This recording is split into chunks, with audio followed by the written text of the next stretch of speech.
Hola amigos de lachachara.co, estamos en el segundo día del Encuentro Iberoamericano de Periodismo Joven y Emprendedor. Estamos en presencia de Mariam Martínez Bascullán de la Universidad Autónoma de Madrid y columnista habitual del diario El País de España. Ella acaba de hacer una disertación sobre cómo el cuarto poder, que son los medios de comunicación, ahora con el mundo digital, las redes sociales, pasan a crear poder. Ella tocaba el ejemplo en España del movimiento Podemos y quiero acá darle la bienvenida a lachachara.co para que nos ayude a entender cómo fue que varios medios, sobre todo en redes sociales, lograron conquistar a gran masa de la población colombiana para que votaran el no, lo que hace que el mundo nos esté viendo con cierto resabio. Bienvenida a lachachara.co, Mariam, y bueno, queremos tu opinión al respecto.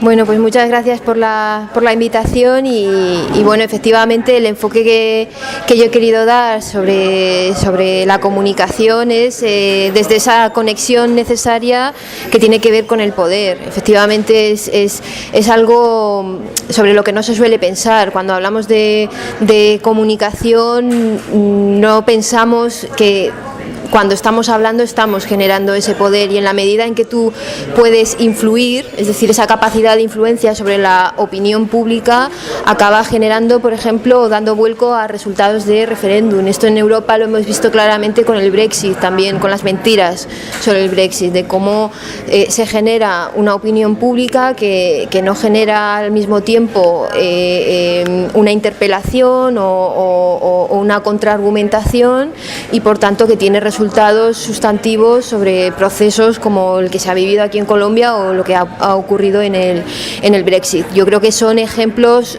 paradigmáticos de la sociedad en la que estamos viviendo actualmente. Por un lado, lo que ha ocurrido en Gran Bretaña, muy poca gente podía prever que algo así fuera a suceder finalmente, a pesar de esa campaña que tiene mucho que ver con la campaña en Colombia sobre el referéndum.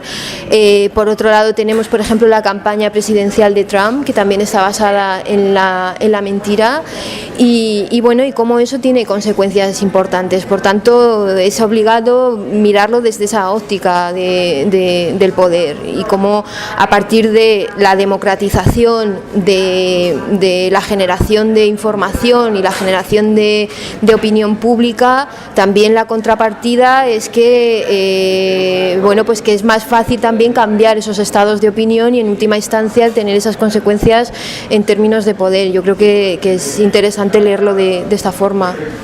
Y tremenda responsabilidad le queda al periodismo en medio de esto que está sucediendo. El plebiscito es un ejemplo, o tremenda agonía por tratar de proyectar una verdad en medio de un mar de mentiras que convencen más que todo. Fíjate, yo en lugar de hablar de términos de verdad, porque se está hablando también mucho de esa política de posfactual, ¿no?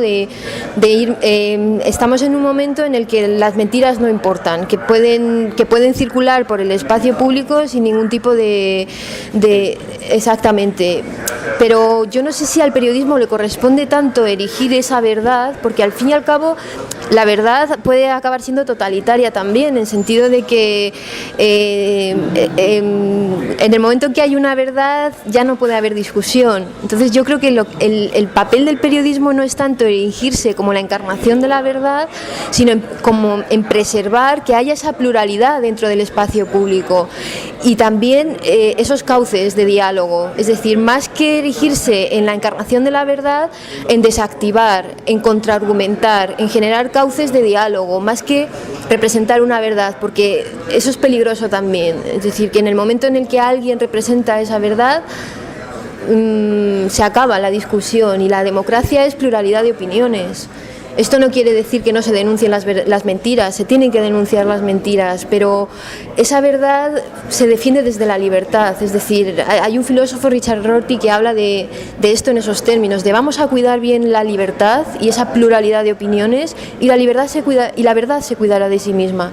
cuidando esa libertad de opiniones y esa pluralidad, generando esos espacios de diálogo, de contraargumentación, al final la verdad se cuidará de sí misma, pero es fundamental esto, que el periodismo genere esos cauces de diálogo, interpele y no genere burbujas informativas. Esto es algo importante y muy relevante de lo que se estaba hablando también en la conferencia. Y a veces esas burbujas informativas se generan más intentando esgrimir una verdad o un relato único, más que interpelando o contraargumentando. Mire, usted me está diciendo esto, pero yo le doy los datos, los hechos, estos son los hechos. Intentar ir cambiando la opinión pública a partir de eso, pero eso no implica que encarne esa verdad.